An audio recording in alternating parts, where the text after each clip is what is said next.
Hey, Bobby Joe. Hey, how are you? Good. Was having a little trouble logging in. Took like 7 minutes to figure it out, but I'm here. Did you? Gotta love it. I'm trying to see. Yeah, we got a few people starting to come in. Okay. We actually have a decent amount of attendees, especially for the first week of school. So I was happy about that. Yeah. Attendees for this or real school? Like, For this, probably for real school too. yeah, no, surprising because we saw our daughter finally went to school for the first time ever, and there's actually quite a few people that are going. Oh, really? Yeah, that's what we're doing. We're going back face to face. So try it out. See how long it lasts. Yeah, it'll last. It has to. It'll get back to normal. Yeah, I think it will. Give it a little bit of time. I think it will. I've got Michelle is going to be joining me shortly too, so she can go a little bit over title. Yeah, give a couple more minutes for people to pop on. I'm looking for Dominic too. He should be on shortly. So for everybody, if you can hear me, I wrote in the chat, if you have any questions, go ahead and type them there, and I'll put my email on here in case you have any questions after the class as well.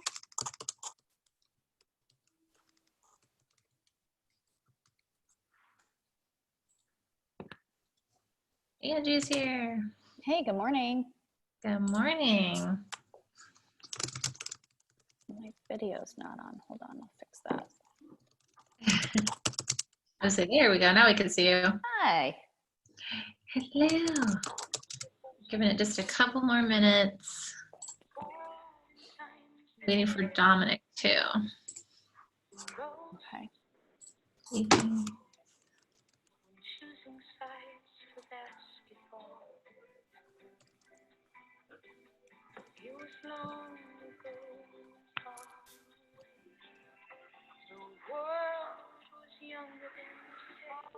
You hear music. I know, it's not me. I don't know who's got the music. If you guys want, do you know how to change where your names are? You can actually put your email or your contact information if you want to, or you can just leave it as your name, whatever you prefer. We have a slide that has all your information, but just in case. I don't know how to do that, in all honesty.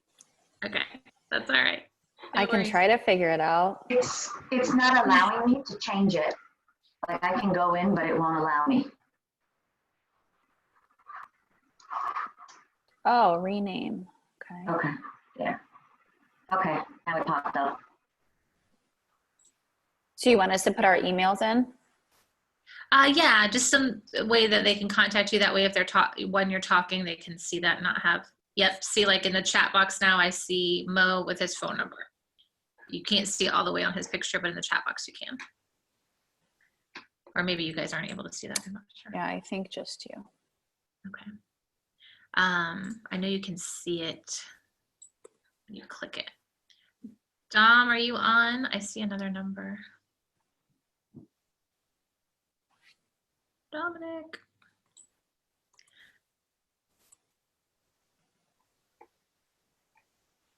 I don't see him. Oh, there we go. Yeah. Perfect. Okay, guys, so he should hop on just a second. Oh, somebody's saying you need to click on the 3 dots and you are able to change your name. Thank you. Thank you, Annabelle. All right, so we will go ahead and get started with the presenters we have on right now. We're waiting for the other one, but he'll join us shortly. So for everybody who doesn't know, I am Bobby Jo Justice with First International Title. And we wanted to do this wholesaling panel because one, we work with a lot of investors, especially here in Central Florida. I would say about 40 to 50% of our business on a monthly basis is from investors and wholesalers. And it's really something that I have my realtors call me at least once a week. Hey, what's wholesaling? How do I get into it? And they just really have a lot of questions about it. So this is something that we wanted to do again. We've done this class a couple of times, but we always get a ton of questions and a lot of follow-up and a lot of feedback to do it again. And they're just interested in knowing more and how they can work with investors. So this is something that you can add to your business. It's not something to take away from real estate business. It's actually something that you guys can work together. And so they're going to kind of go into that a little bit. So, oh, I see Dom's on. Dom, are you there? What's up, squad? My bad. Perfect. All right, so I was just getting started.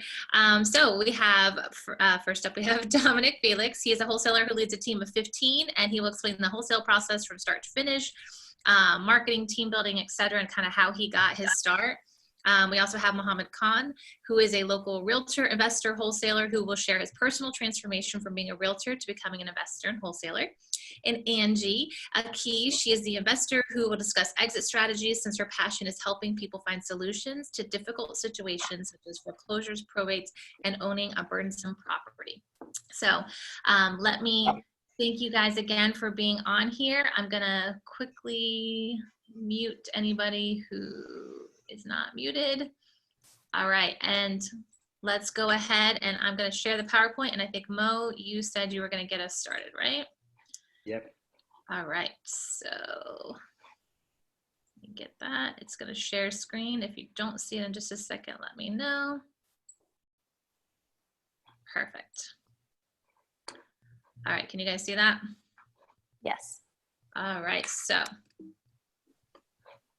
we're going to start off by talking about what is wholesaling.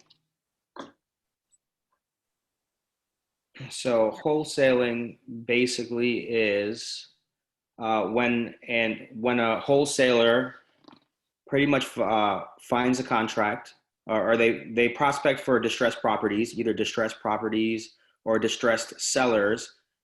They may happen to just have life changes. They may happen to be going through a big life change. So what we do is we find those individuals, then we go ahead and we make them offers in their property. Typically there's a formula for it. You know, it could be 65 or 70% of what the property is worth minus the repairs. And what we do is we'll go ahead and just submit them cash offers. And the reason we do cash offers, and that's lucrative to them, is for several reasons. One, the property may not qualify for traditional financing. And two, they may be on a time crunch. So we submit them an offer, and typically, like I said, is below market value. And then what we do is we'll sign a contract with them. It's a pretty simple contract. And then we have an inspection period, just like any other realtors would have an inspection period. And then we use that inspection period to try to find an end buyer. And then we'll match up the end buyer to the contract. And then we'll just collect an assignment fee or the spread. And we collect that spread at closing. So I'll give you an example on the next slide of what that kind of looks like.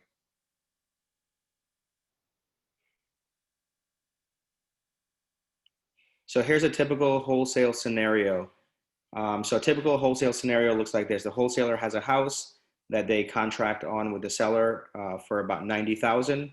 They estimate it needs about $20,000 worth of work to it, and but it will sell for about $150,000 once the repairs are made. So using his network of investors, his or her network of investors, he finds an eager buyer at $100,000. He assigns the contract to the investor, who has a profitable fixer-upper on their hand, and then the wholesaler will make a $10,000 profit, which is just basically the spread. So similar to a retail transaction, the wholesaler uses the inspection period during their due diligence to find the end buyer. So basically, we're just assigning contracts. We're selling paper, and we're just more or less like day trading real estate.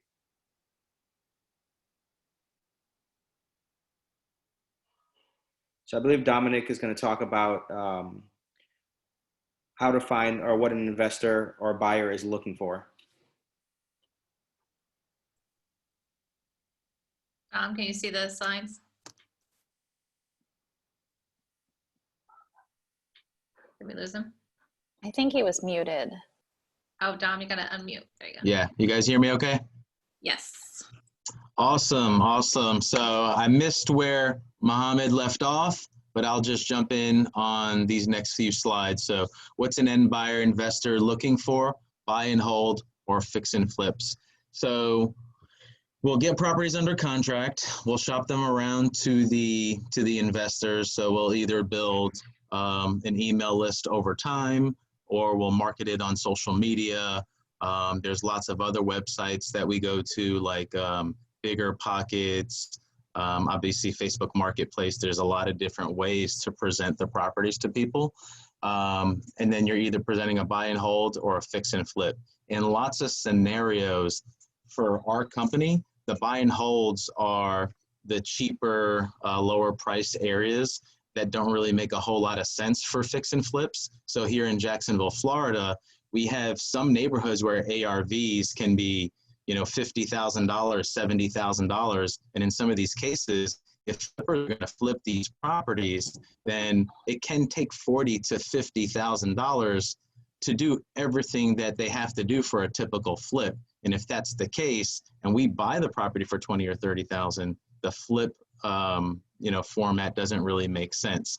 But if a buy and hold investor can jump in and, you know, throw $10,000 in repairs into that property and slide a renter into place, and we get it under contract for $25,000, you know, we can sell it or assign it to the end buyer at $35,000, and that'll be a wholesale buy and hold transaction. Now the fix and flip deals are a little bit different.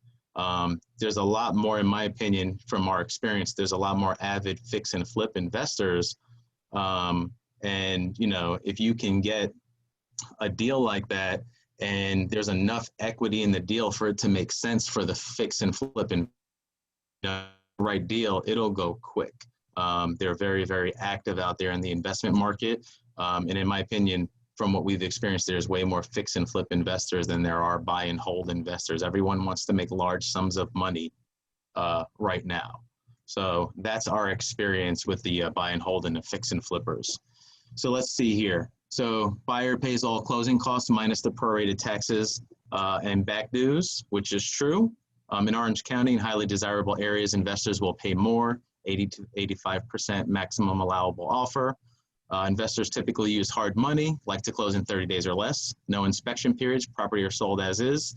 $5,000 plus EMD non-refundable. Market is flooded with investors. Properties most often get assigned. Now, to some people, a lot of these rules might seem outlandish, not typical in real estate if you're used to the retail real estate market. But in the wholesale industry, these are very, very typical. And avid investors, avid flippers, avid buy and hold investors that are buying properties at a discount start to understand, if they don't understand already, they understand over time that this is the way that this industry works. If we have a really good deal that has built-in equity and is very, very attractive, these are sensitive deals, and we have to make sure that the investors are serious when they're going to purchase these deals. So they'd have to do all their due diligence before we engage in the contract. We don't really want to have an inspection period, and we want them to have non-refundable earnest money deposit, because if you engage in a contract with an investor and you build in an inspection period and they back out of it and they get their earnest money deposit refunded, you may not have enough time left to get that deal done, and you'd have lost that deal. You know, you're going to lose a potential $5,000, $10,000, $15,000, $20,000 assignment fee because you didn't have a serious investor in the beginning. So these are really good rules to go by. Cool. We have stabilized properties, value add properties. Stabilized properties, they're properties that are functioning, they're livable, they have tenants in place, they're in typically good condition. And then the value add properties are going to be, like Mohammed talked about, those distressed properties, you know, distressed seller, distressed property, right? They're going to need improvements. They're going to need a lot of fixing. When I talked about, you know, the buy and hold versus the flip property, typically what we're seeing for flippers in our market to get properties up to 2020 standards, I mean, it's not questionable. That's going to be $50,000 renovation in lots of cases for a typical flip property. Now, obviously, you know, that's just one typical example. There are extreme examples where, you know, they can flip a property for $20,000, and then there's some super extreme circumstances like this picture here where that looks like it might be a 60 to 70K renovation, maybe even higher based on the square footage of the property. So yeah.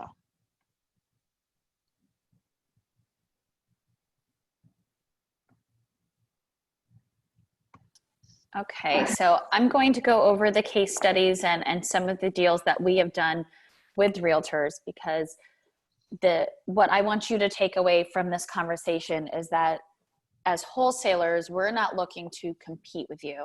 And I'm not going to speak for everyone, but I love working with realtors. I know Mo is a realtor.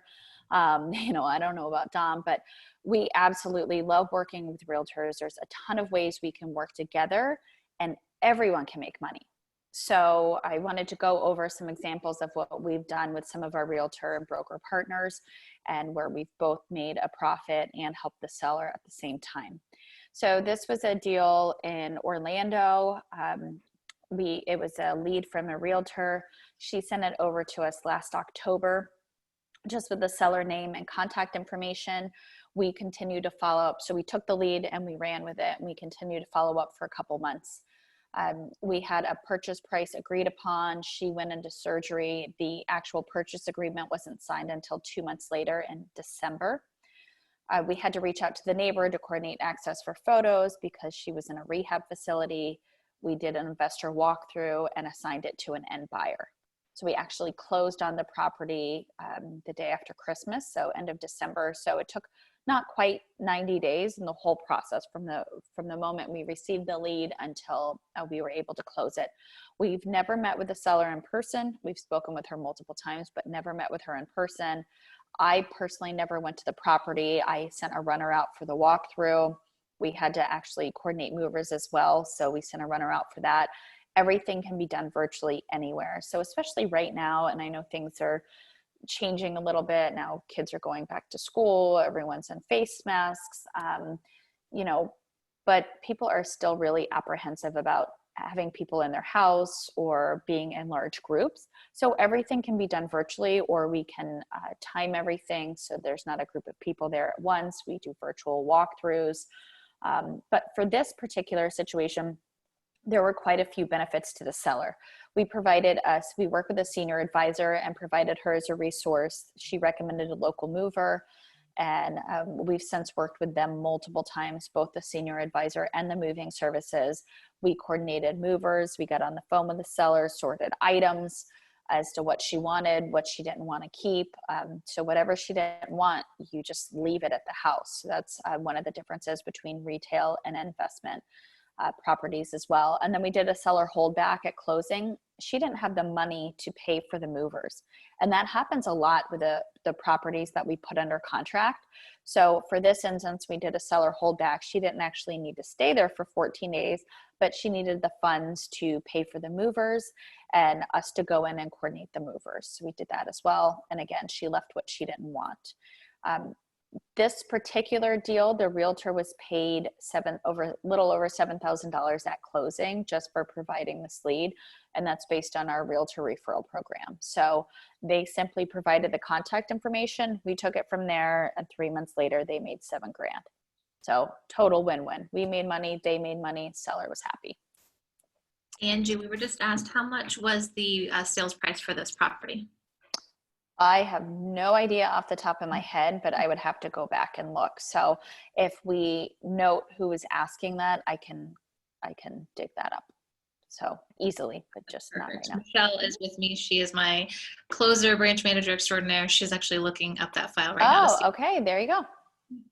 Perfect. Teamwork. I like it. And this was another one from a realtor partner of ours. It was in Castleberry. We received a text, seller name and contact information, got on the phone with the realtor. He knew the sellers pretty well and he wanted to present the offer. So the previous example, we worked directly to the seller.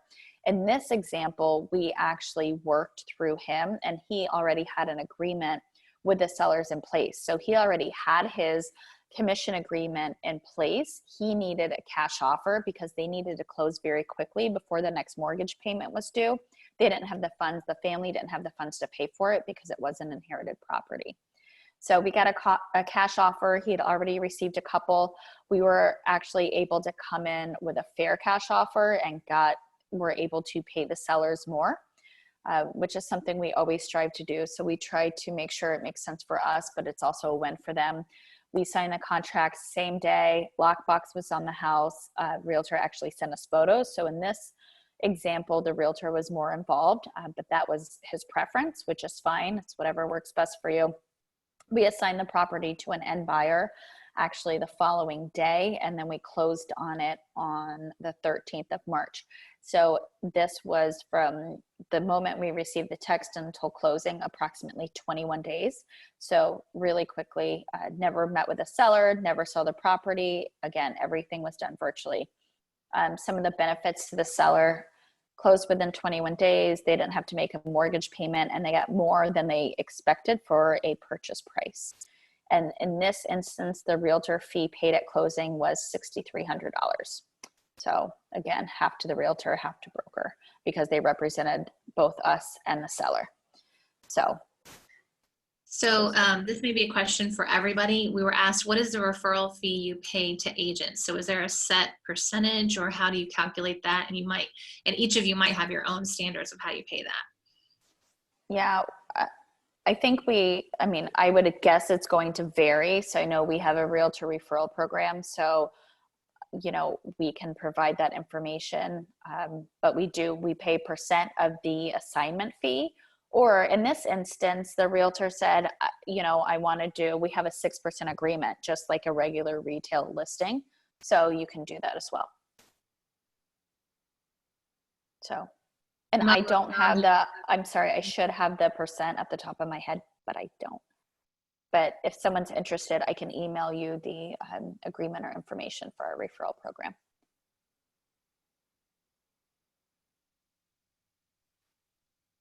Okay. We were also asked another question on how do you find the properties if they're not on the MLS? Lots of marketing.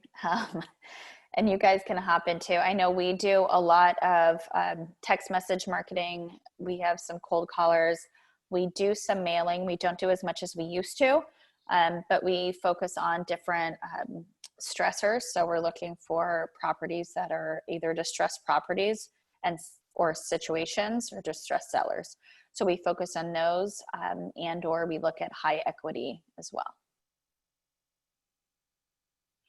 We do mostly cold calling on our end, and we skip trace a ton of data. So it'll be anyone from, it could be a foreclosure list, it could be probate list, it could be absentee non-owner occupants, it could be eviction lists, water shut-off lists, any list that we can get that would indicate distress. We're just skip tracing probably around like 20,000 a month, and we do heavy cold calling. So we have about 6 full-time cold callers that are making like 400 calls a day. So we're literally just hammering thousands and thousands of people every single week that may be interested in a cash offer.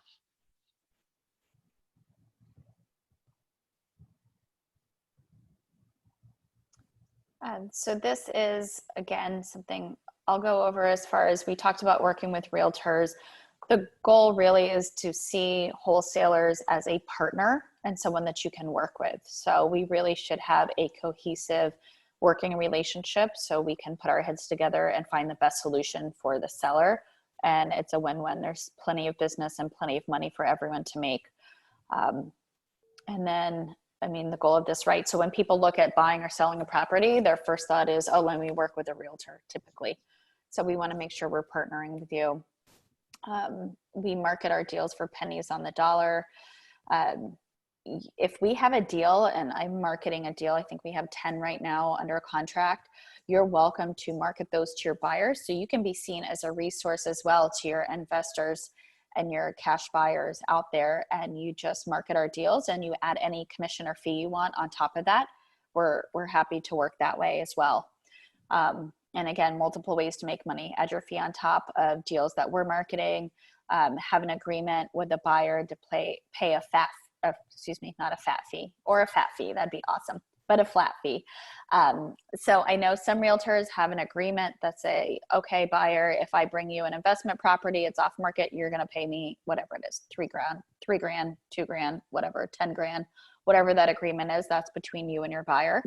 And then the bottom one, something just came up in chat, sorry. Have an agreement with your buyer that they'll list the property afterwards. So I've worked with realtors as well that bring off-market deals to their investors, and they don't have any agreement. Their agreement is that they will list the property after they flip it. So there's a lot of different ways that you can not only market our deals, but work with your buyers to leverage the deals we have so that you're making money on the back end. And then obviously bringing deals to us if you have a seller that's looking for a cash offer. So we had a question that's going to be for Mo and for Dom. It says, to the wholesalers that are realtors, how does that work with other realtors? Is it a set fee or a referral percentage? Yeah, so I'll jump in first if that's cool. So basically, we work with realtors in more cases than none on the disposition side, right? So we try to do our best in most all cases to build in enough spread to pay a realtor 3%. 3%, I guess, or 6% in total, 3% for each side of the deal is kind of wanted, almost expected. I think anything lower than that is frowned upon. So we try to do our best to really take care of the realtor on the buyer side. So we build in enough in most cases to do 3%. And if for some reason the spread is just too thin, we'll work something different out on a case-by-case basis. And then when a realtor brings a deal to us, so typically in most of those cases, we've gotten lucky because the seller was already built in to pay the realtor's commission at the 6%, and they just found us as the buyer, so they're covered. And if for some reason they're not, then we'll figure something out up to about 3%. So I don't know if it's different with you, Mo. So like, it's basically the exact same thing Dominic does. So I try to pay the realtors as much as possible because I know how much realtors, how hard they work and how much they usually are used to getting paid. So for me, it's a minimum of 2.5% to 3%, but sometimes it could be way higher. I paid a realtor out $20,000 that brought me a deal. We happened to make $40,000 on the deal, so I just split it with him. He brought the deal to the table, and then I found the end buyer. And this one was like daisy chained like 3 times, but I think the total assignment fee was like $60,000. So I believe all 3 parties got paid $20,000 a piece. So it could be way higher than that if needed. I'd pay someone 30, 40 grand. It just depends on the deal and the spread, like you said. Speaking of, we actually had a question about what is daisy chaining, Mo, if you want to go ahead and go with that.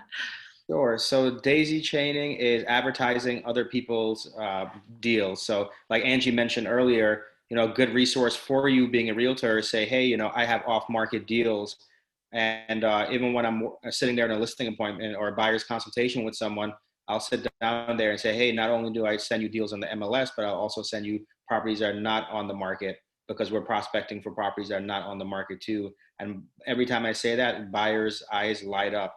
So what we do is like I'm on almost every single wholesale list possible, and that's kind of how I got started. I listened to like a couple like webinars and stuff like that, and they said, hey, go out there and every bandit sign that you see, call that bandit sign and say, hey, add me to your email list, add me to your email list. And that's how I ended up starting to find deals in the beginning. So the more wholesalers like Dominic and Angie and everyone out there that is doing wholesaling, you can probably Google wholesalers in Orlando and or Facebook groups and get on everyone's email list. But that's pretty much how you find the deals to give to your buyers. Perfect. Thank you. We kind of already went over this a little bit with the jointures options and everything. Like I think Dominic said, everything's negotiable, kind of like a per case basis. So we can go into that a little bit more. If agents have questions, you can ask it in the chat. So I wanted to go a little bit into title and why investors trust us. So I have Michelle here. She's a little camera shy, but she's here with me. she is a rock star closer who knows how to handle these deals. These deals have to take place they're different than a traditional retail deal. There's some ways that they have to be handled. They have to make sure everybody is professional. This is sometimes a very delicate process. Sometimes this is a real hardship for somebody. Sometimes it's dealing with heirs and there's multiple people that you have to get signatures from, et cetera. Like, we're here to help. And we kind of, we understand this process. There's a lot of title companies who will say they do, and then we usually get it afterwards because they didn't either understand it or something happens and the wholesaler call me and go, okay, I need to work with somebody who does get this process. And so that's one thing we specialize in. Anything else you want to add to that, Michelle? She does not want to talk. But the guys on the call, you guys can all attest to, work with First International Title, how we understand the process. We have 35 offices from the Panhandle to Key West, so we can physically close anywhere to help with this, and we understand how these work. Anything else you guys want to add to there? Feel free. I'll jump in real quick. Just recently, I'll use some recent examples. I have lots of examples, as you guys well know. But, going back to some of the situations we deal with, they're typically not straightforward. So there's a sticky point somewhere, right? Whether it's family dynamics, or I know one deal I've been working on for a really long time, and probate attorney has finally filed stuff in I think it's St. Lucie County, then we need it recorded in Brevard. So you guys have been really instrumental in reaching out, and sometimes the counties and the clerks will respond better to you guys and faster. So you guys have reached out to the county. I think Natia is working on finally getting the information we need. And I say finally because I haven't been able to get anywhere, but you guys have. So I'm very grateful for that. And then as soon as we get it, we'll record it and we can move forward with closing. And then also reaching out to get lien information, helping, negotiate down liens and things like that. So you guys have been really great just getting information and being that point of contact to drive it forward, because it's a lot to deal with sometimes. Thank you. Thank you. We appreciate that. Yeah. Okay, so I know Mo talked a little bit, but Angie and Dom, can you guys kind of say how you got started in the wholesale business? And then also a follow-up question is, what areas are you guys buying in as well? Awesome. I can jump in really quick. How we got started in the business. So basically, I built another business prior to this. It was a mortgage field services business, and I built it pretty big, and got up to the point we were doing $5 million years, and we had about 26 employees, and we were actually maintaining foreclosed homes for banks. And I always had a strong desire for real estate, so I acquired lots of properties. I actually bought from wholesalers and things like that, and I was just fascinated with the wholesale process, and the fact that there's a way to not fight competition for deals. And when I mean fight competition for deals, I'm talking about buying off of the market in the MLS and submitting your highest and best bid and stuff like that. And I've been through that a ton of times, and I've lost that battle more than I've won it.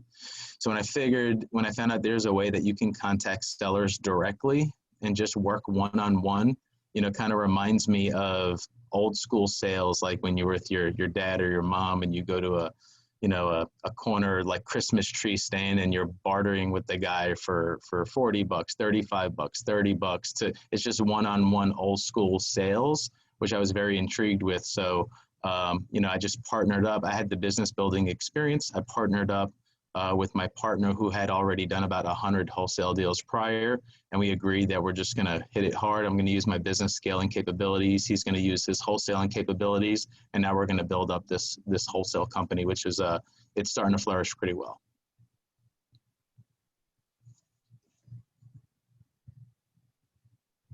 Angie, you want to go into yours? Sure. As far as me, I feel like I kind of fell into wholesaling and real estate. I have a background in sales. I've been in sales for over 20 years and came from corporate America.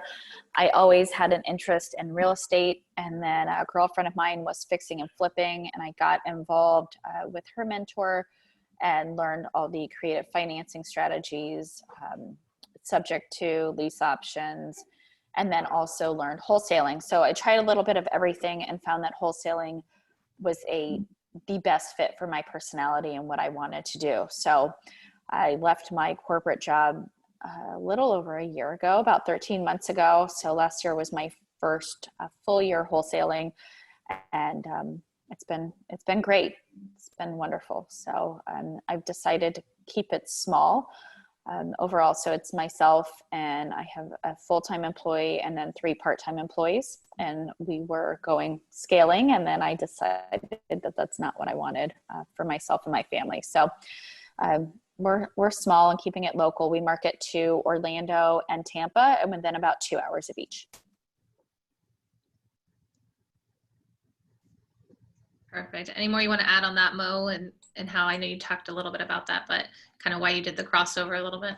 Yeah, totally. So I've been in real estate 5 years, and I didn't start off as a wholesaler. I started off just as an investor right out the gate, flipping houses and from getting the deals from wholesalers.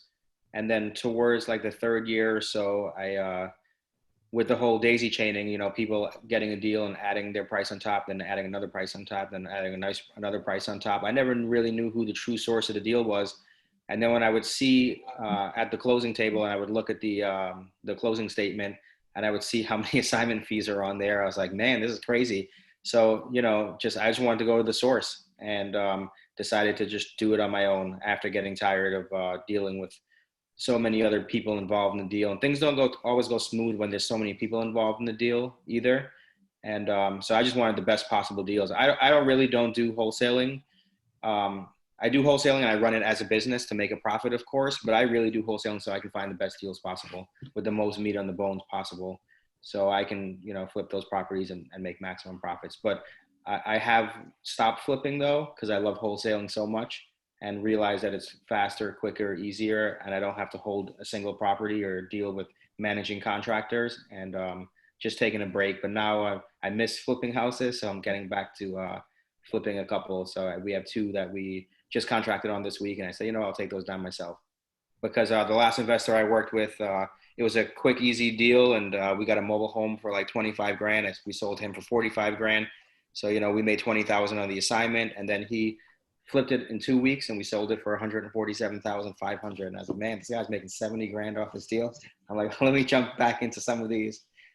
So I just love it all. I love every part of real estate, even working with buyers and sellers, and you know, just have kind of a hybrid model. And I think every agent that educates themselves could have a hybrid model where you can reap, you know, benefits from and help people out in every situation that they're in.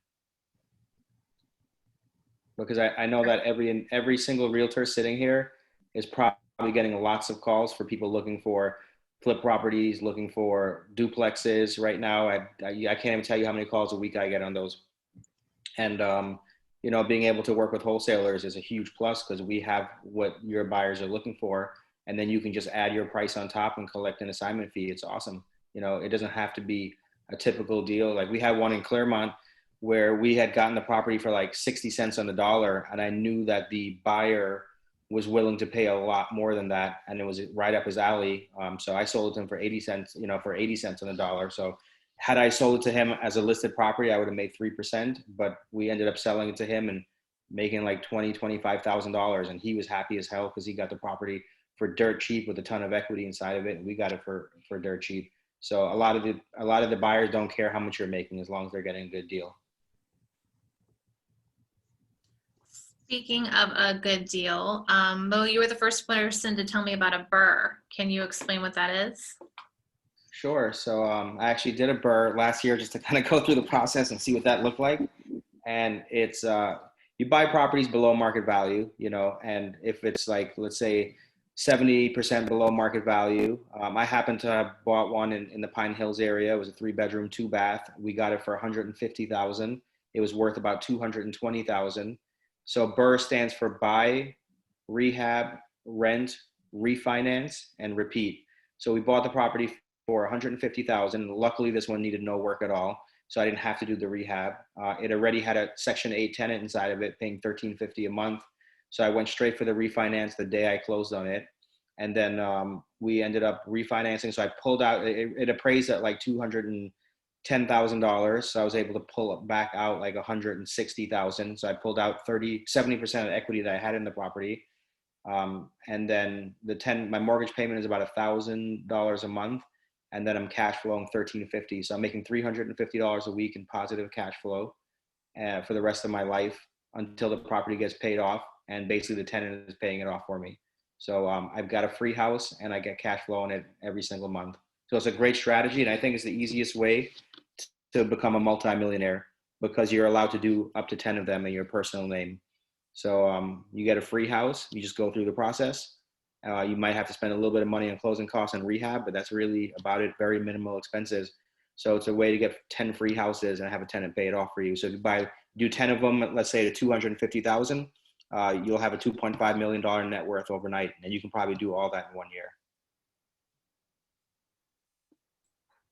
Awesome. Evelyn asked, she said, I am on many wholesalers list. Is there anything I need to be looking for specifically? Is that for me? Yeah, Angie can take that one.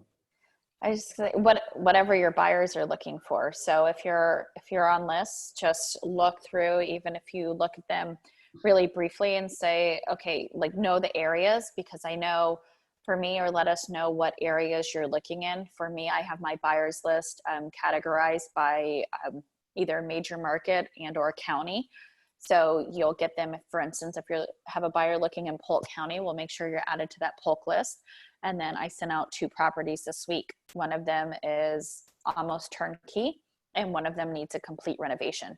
So just knowing what you're looking for, and I try to spell it out. I mean, I do bullet items, so it should be a quick scan. So just looking through there and seeing what we're sending out and seeing if that matches with your buyer. Did that answer that, hopefully? I think so. So what would you say is the biggest mistake realtors make when they work with investors? Anybody? Anybody, you can take it. Yeah, let's have Dominic take this one. Dom, you want to take that one? See there? I don't know. It's frozen. I mean, I'll take it. I don't mind taking it. I'm not a realtor, so that's why I was kind of stepping back. But I don't really think that really there's a biggest mistake. I would say, you know, if anything, it's usually circles around lack of communication. Or I've had people reach out and saying, you know, hey, I have a buyer. How much can you pay me? And I know everyone's different. It sounds like, you know, some people include the realtor commission in the assignment fee. We don't, and it specifies on my marketing at the bottom, if we love to work with realtors, if you have a buyer, please add any commissions or fees you require on top. So, you know, just not taking the time to read through that. And there are instances, if the price doesn't work, you know, can we work with it if that's our only option to move the deal? Absolutely.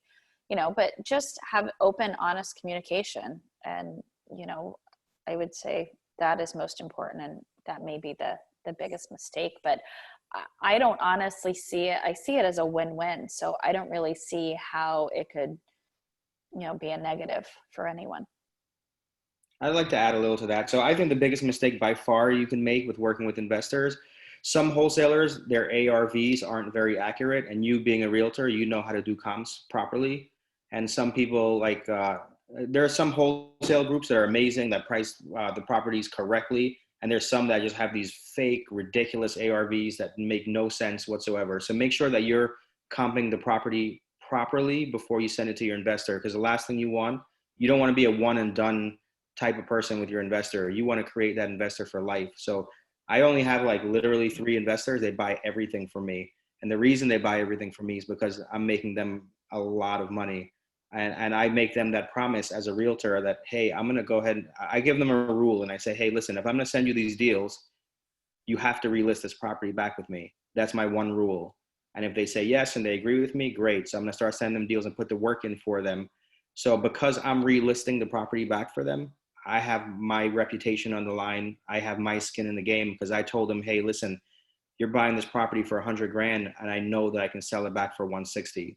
So you're giving them that confidence to buy, and you tell them, hey, listen, you got to make sure that you stick within your budget for where you want your profit margin to be. And I'm transparent with them. I'll pull up my title app and I'll say, hey, if you sell it at 160, and I'll give them a discounted commission because I'm making when I sell it to them a little piece, and then I'm making it when I am listing their property a little piece. So I'll say, hey, I'll give you a discount commission if you're going to continue doing repeat business with me. So I may say, hey, I'll do it for 4.5%.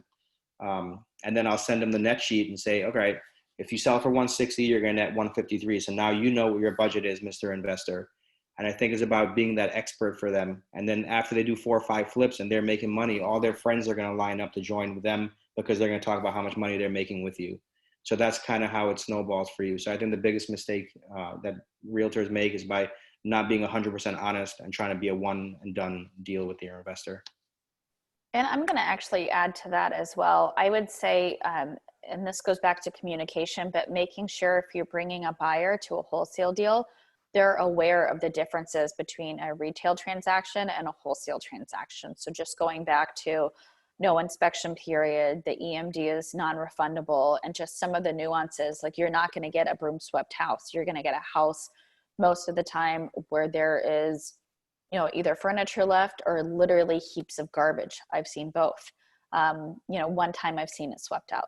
That's nice, but it's rare. So just making sure that they understand some of the differences and nuances when buying a wholesale property, because if they don't, that can make you look bad, right? And it can frustrate them. So if they end up with a house and the refrigerator is full of old food and there's garbage everywhere, you know, they're looking at you going, hey, like, are you going to help me with this? You know, so just making sure you're communicating those differences. Thank you. Okay, so Evelyn asked, when you see a home on a wholesale list, do you have an agreement with your buyers before sending them the addresses of the home? So I guess I would go to any of the investors that are realtors or any of the realtors on the call maybe. Okay, I'll just jump in. Yeah, if you see a property on a wholesale list and you think it's a good fit for one of your buyers or one of your investors, I think the first step is to contact the wholesale company just to see do they have it built into their fee to accommodate part of the fee for the realtor, or 3% for the realtor, or whatever the case may be, and just see where they stand. And then you're going to have to, like the other panelists have said, you know, check on the ARV, because your reputation on the line. If you're going to present that over to your investors, you're just going to want to make sure it makes sense for them. And that's one of the main ways that I've seen it done. Perfect. Okay, so how has COVID affected the industry right now? Our great question of the day. Yeah, so I'll jump in with, so March, we've been in business 3 years, and March was a record-breaking month, and that aggressively changed in April and May, but only for us for April and May. We were used to consistent 6-figure months, and in April was still a 6-figure month, but it was trending to almost not be. And then in May, we made like 50K. And then aggressively in June, we had one of our top 3rd best months we've ever had. And then last month, we just had an aggressively record breaking month. And I think it's kicking back into gear. I think people are figuring out, you know, COVID's here and we've got to deal with it. We've got to live with it. We still have to make it work. I think inventory is incredibly low in real estate, and that's something important to keep an eye on, to know, you know, how much you're going to invest into your business or not, or where you're going to cut corners, or where you're going to invest in order to continue to capitalize on what we're all doing. So yeah, it's affected us for a couple of months, but obviously we had plenty of reserves. You know, we're running it like a real business to make sure that we account for months like that, because it could also be a roller coaster ride at the same time, right? You know, you can have months that are not, you know, you try to run your numbers and you try.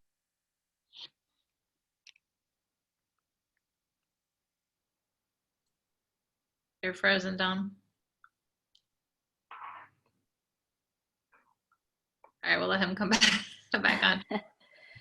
We saw a lot of the same thing too. We saw Q2 was really slow for us comparatively, and then Q3 thus far has been great. So I think it was just people getting used to our new normal and readjusting and going through the fear factor, and then also, you know, making sure that we are, you know, a lot of our closings are virtual. I've never gone in for a closing. I know some of our sellers do sometimes, but most of our buyers don't. We do a lot of virtual walkthroughs. If we're having a walkthrough, we try to either stagger people or make sure, you know, the person is comfortable, or they leave the house if someone is living there, and just accommodate, make sure everyone is comfortable with that. But as far as revenue, yes, there was a huge gap in Q2, but we are still, now we're back on target as to exceed where we were last year. Perfect. Yeah, and then talking about like anybody who's going after that market, helping somebody who's in a hardship situation. I tell a lot of my agents, you know, when they're calling and doing these appointments for listing, if they're in a hardship and they need to act fast, you know, have these investors in your tool belt. This is something that, you know, is going to really help benefit you to get them and to closing quicker, possibly save their credit. And then some of my agents have come back and said, look, the deferrals and waiting for, you know, nobody's getting foreclosed on, et cetera. That's okay. It's okay that they're being delayed, because here's the thing: if they're already in a hardship and they know that their industry is not going to bounce back during this time, they're going to still be in that hardship when those more payments are coming due. So that tough conversation, and tell them you have options for them. You have any of these investors that you can reach out to, you know, see if it's something that they have an end buyer for or whatever it may be, just to kind of save their credit and get them in a better situation. So I think that that's the biggest thing right now with COVID going on, to kind of focus on helping the real estate market and helping these clients, because they're going to remember you forever, that you saved their credit, because they're still going to have to go rent. They're still going to have good credit for other things down the road. So these are ways that you're going to be able to help them if you can. Mm-hmm. Okay, so Jill said, if we have our own real estate business registered with Sunbiz, do we have to share the commission with our brokerage? Marisol's shaking her head yes. And I've heard mixed reviews on that. So anybody else want to touch on that? I have no idea. So I'm going to defer to Mo. I'm not a realtor. You said, do we have to share our commission with the brokerage for an off-market deal? That's what I'm curious, because I'm not sure. Jill, if you want to unmute yourself, you can ask it. Hi, yes. Thank you guys for the information. Yeah, that's what I'm talking about. If we're working as wholesalers, in addition to being a realtor, if I have my own business, a real estate business in my name, if I'm doing the off-market deals with you, do I have to share that commission with my broker? So I would say it depends on what your broker contract says. And, you know, it's not exactly, you know, is it commission or is it an assignment fee? You know, did you have to list the property, or are you just working with a buyer? You know, so my brokerage agreement with my broker specifies certain things. So I would 100% check with your broker carefully and see what you are and allowed to do and what you're not allowed to do. Okay, great. Thank you. And one more thing, what is the difference between an assignment fee? Well, I know what the commission is, but the assignment fee, what is that again? So that's just the spread between what you got it for and what you're selling it for, basically. So if you happen to like get a deal from Angie and you got it for 100,000, and then your investor is willing to pay 110,000, then you call Angie and you say, hey Angie, I noticed that you want 100 grand. You said add my fee on top. Do you care how much I add on top? And Angie will say no. As long as I get my 100,000, I'm happy. And then you add your 10,000 on top of that, and then your investor signs the contract at 110. You just collect the spread in the middle. Great. I like the sound of that. Okay. All right, so real quick before we get off the call, oh wait, Evelyn, so an assignment fee is when our name is on the contract and then we assign it over to the investor, correct? Yeah.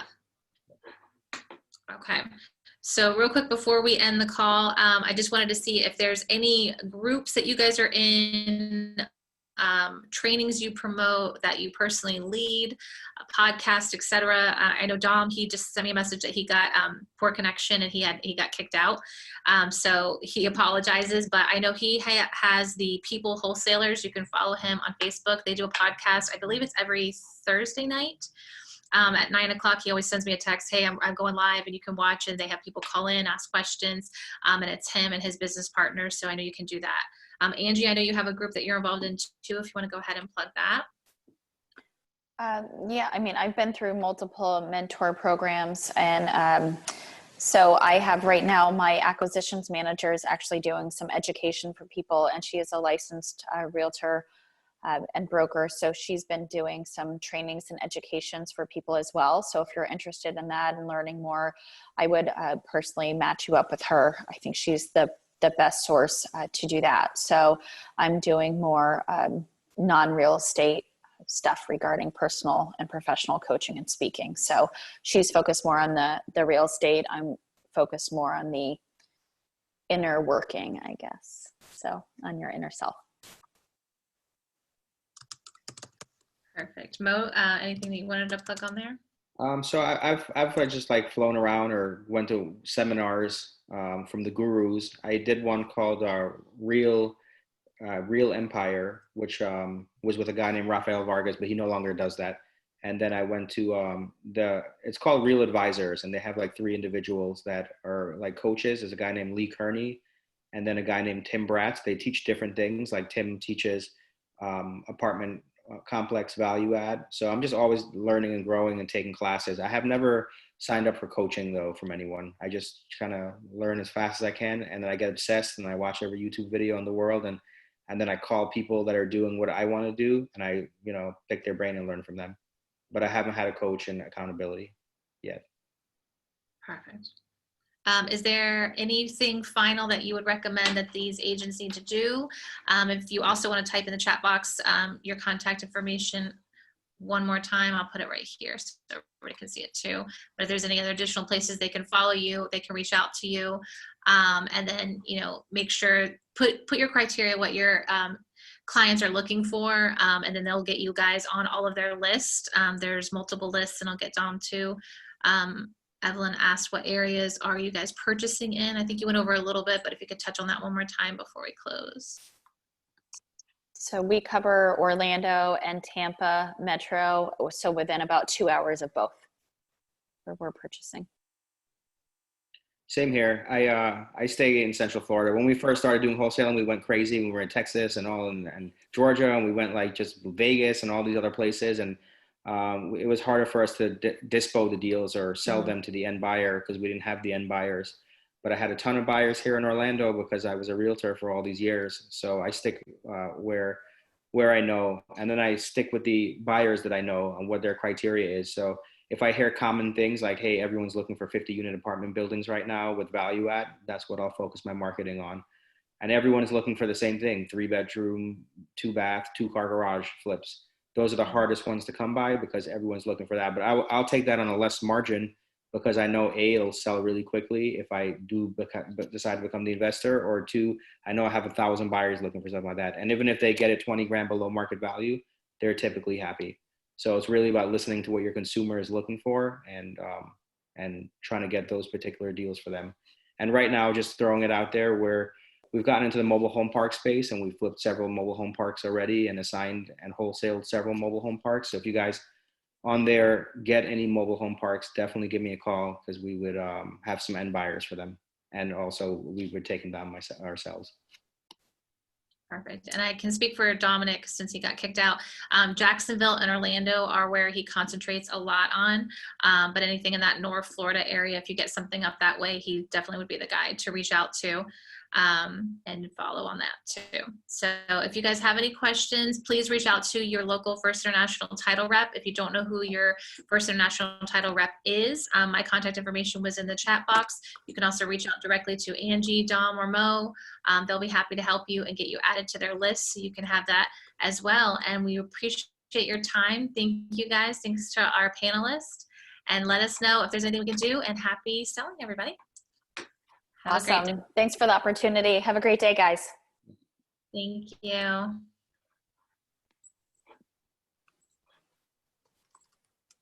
you don't need